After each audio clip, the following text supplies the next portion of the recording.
So what's next? Will it just pop out?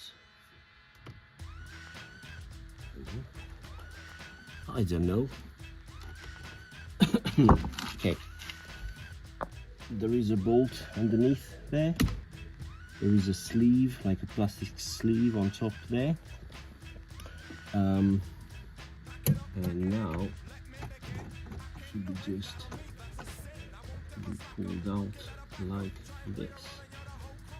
And what do we have here? We will pull this one out. Okay. So I think that's my problem.